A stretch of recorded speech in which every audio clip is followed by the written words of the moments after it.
and fun. What did you think about Biden getting busted with classified documents? Kind of hilarious. It is one of those funny moments, right?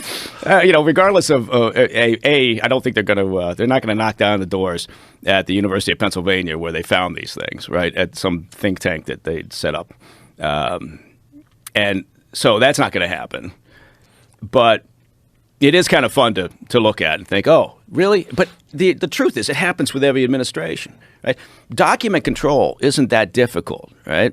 You should be able to know which documents are secret, put them in a box over here, top secret over here, and then special code word, put them over here.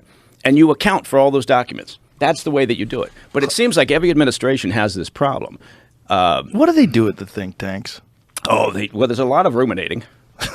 A shit ton of ruminating. What's nearly 10 documents? Almost 10. It's 7. Yeah. One was incomplete. One they hadn't finished yet. What does that mean? Yeah. Nearly 10. Nearly 10. Oh. Yeah. If you say nearly 1,000,000, I'll go, wow, that's pretty impressive. You say nearly 10. I'm like, can you count? Tell me the number, you fuckheads. It was a Penn Biden Center for Diplomacy and Global Engagement. So what happens there? What happens at one of these think tanks? Is it just a way where people get money? Yes. People. People said yes so quick. Yeah, that's it. That's it. People get grants. Or they get a position there. They get the chair to sit for a year and study some particular esoteric aspect of whatever the hell it may be. Global. How much money goes there? Well, some of these get a great deal of funding, and actually that's an interesting point because sometimes the funding comes from unusual sources, like perhaps the Chinese. Really? Yeah, that might be the soonest I've ever brought up China. Really? One of our conversations. So the Chinese might be funding a think tank that has classified documents in it? Oh, sure. Yeah. I mean, I don't know. You don't know. I don't know but yet. It's not outside the realm of possibility. It's not outside the realm of possibility, and it'd be interesting to know who or where funding has come from for the Penn Biden Center. Maybe you're talking about that. $54 million in Chinese gifts donated to UPenn, home of the Biden Center. What the fuck, man? $54 million in gifts. It's just like, yo-yos and shit, Xboxes, beer koozies. What the fuck are they giving them? Raked in a total of $54.6 million from 2014 through 2019. Wow. So $10 million a year. Look at that. In donations. Anonymous gives $23 million from China. Oh, Anonymous. $23 million in anonymous gifts. That to me is more interesting than the fact that he had almost 10 documents there. Because, again, every administration does it. It would have been amazing if Biden hadn't had classified documents sitting somewhere.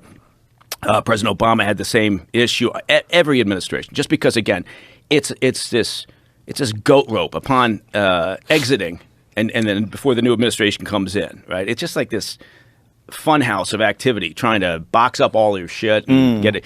And so that in itself is not a surprise. It's a surprise that, with Trump they decided to, use a sledgehammer to go into Mar-a-Lago. But that's not going to happen with Biden. And it's an interesting comparison. But the Republicans thought it was an aha moment. I don't think they're going to get anywhere with that because I don't think people genuinely care. But there's nearly 10 documents. There's almost 10. And that one that's not completed yet, I think is just missing like the pictures. It says everything's been written in it. What's crazy is that the documents being there are the big story, not that China gave them $50+ million. That should be more of a story. That's a big goddamn story, and that seems to be par for the course, right? Well, yeah, whether it's the Clinton, foundation or initiative, or whether it's pick any think tank. That would be a really interesting study by some intrepid, curious journalists who wanted to dig into the top 12 think tanks in America and where does the money come from, and then compare that to what policies are they pushing out the door. Who are they trying to influence? Right, because every one of these has some agenda or some point of view.